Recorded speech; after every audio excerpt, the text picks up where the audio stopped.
Hey, what's up ladies and gents, Spoony Pizzas here, and I've got two insane Gabriel Batistuta builds, and they're absolute nightmares in completely different ways. One's got terrifying movement, he tears through top tier defenders like paper, chasing down even the most hopeless through balls like a man possessed. The other is a straight up aerial beast, a physical freak that feels like a superhero.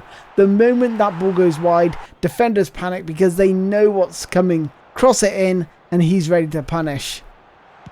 Both of these Batistuta builds are boosted with the striker's instinct, and I'm running them under Xabi Alonso, the second edition. Now let's talk about that nightmare build. This version of Batistuta is built to haunt defenders. We're talking 99 attacking awareness, 96 acceleration, and 90 speed. This man teleports into space and chases down through balls like a heat-seeking missile. I sacrificed his physical contact, heading and jumping because let's be real, goal poachers aren't here to win headers. They're here to break lines, find space and bury chances before defenders even know what happened. I've gone 8 on shooting, 4 on dribbling, 14 on dexterity and 8 on lower body strength. No points in passing or aerial strength because this Batistuta is all about pure striker instinct. Now sure, this build isn't made for aerial duels, and that's by design, but here's the trade-off. He's got 2 extra points in attacking awareness, and let me tell you, the difference is massive. Just watch how early he makes that sprint. The ball is only just being given to my midfielder and he's already on the move. It's that elite level awareness kicking in, and he forces the error and it ends up turning into a goal. With that 99 attacking awareness, his movement across the front line is great. Here, linking up the play, which leads to a goal.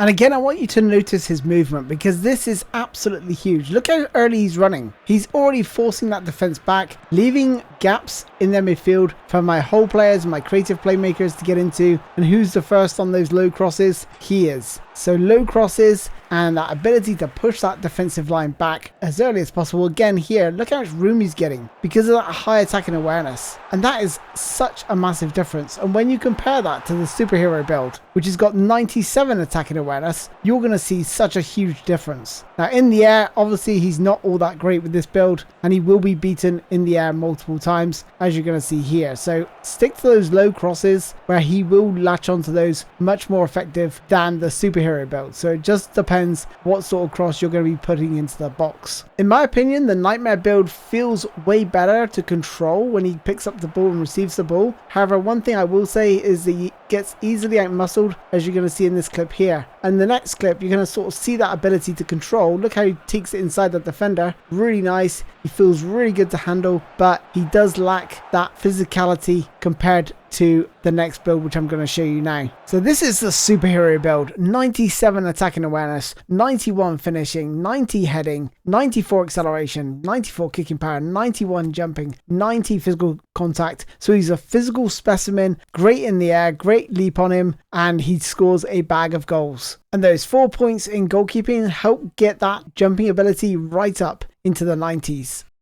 So unlike the nightmare build, this guy has a ton of physical contact, able to hold off defenders under pressure, good maneuverability as well to turn his man there, and once again shoves his defender off, turns him nicely before putting it away.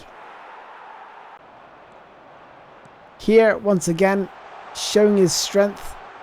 I opted for the wrong shot choice here, tried to chip it into the corner. Look at this, holds his man off and gets the shot away.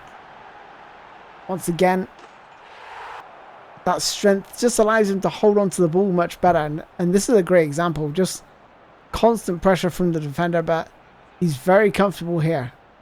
No problems there, just dealing with 2 defenders with pure strength. The other noticeable factor is his aerial strength in comparison to the nightmare build. He is just such a deadly player in the air. Like literally you can just fling crosses in, pretty hopeful. Look at this early cross. He just couldn't get anywhere near him, and I think that's the best way to play him because he is a goal poacher, and because goal poachers don't tend to react to headers all that well. I find these early crosses, just as you're getting into the box, play it in as soon as you can to create havoc with Batistuta. And the other benefit to his aerial strength is that he can link the play better, so you can fling it up to him from midfield, from goal kicks, and he can nod it down and link up the play really nicely. And whilst he does feel better with the Nightmare build, he still feels pretty good anyway. You know, he doesn't feel bad in any way whatsoever. I'm just saying the Nightmare build, he just feels far more electrifying. I don't know, it's just that little bit of extra control allows you to maneuver past defenders, but on the other hand, he's easier to take the ball off with the Nightmare build. So with the superhero build, he's able to hold onto the ball even when pressured by defenders. The one thing I can't get my head around is the lack of movement, considering he's got 97 attacking awareness. In comparison to the Nightmare build, which is 99, he just seems so more stationary with this build. So let me just summarize the two builds with some pros and cons. So let's start off with the superhero build. The pros, kicking things off with strong hold up play and link up play. Physically very strong, able to hold off multiple players at once. Incredible jump height and heading power. Very effective aerially for a goal poacher and better for receiving those early high crosses. But like I said, Fox in the box and target men are better suited than goal poachers, which rely on early crosses. And now for the cons of the superhero build. Weaker off the ball runs. His runs only tend to start when you have possession in your opponent's final third. Doesn't feel as good to control compared to the Nightmare build, so he's therefore nullified against aerial fortress players. But overall, I think for possession out wide and cross spammers, I think this build could definitely work for you. Now I'm going to share with you my thoughts on the Nightmare build. So let's start with the pros. He has insane early, powerful and dangerous runs. Runs that start as soon as you gain possession from the opposition. He's literally running the channels or direct through the middle, peeling away from his defenders. He handles a little bit better than the superhero build, and he's better at receiving those low crosses with that high attacking awareness. He's great for pushing defenses back deep and early to create space for your whole players and creative playmakers, and I would say this build suits counter-attacking or direct style players. The cons are that he's weaker in the air and he's also weaker around hold up and link up play, and he's often out muscled. But let me just give you the conclusion about these two. I faced a few Division 1 players in the top 500 and the Nightmare build gave so many more problems, whereas the superhero build was nullified by tall, powerful defenders with aerial thought. I felt like the Nightmare build, I could just fling the odd hopeful through ball and he would actually cause havoc, even though it seemed like he wouldn't get on the end of it or he wouldn't cause a problem, and he often did, and he was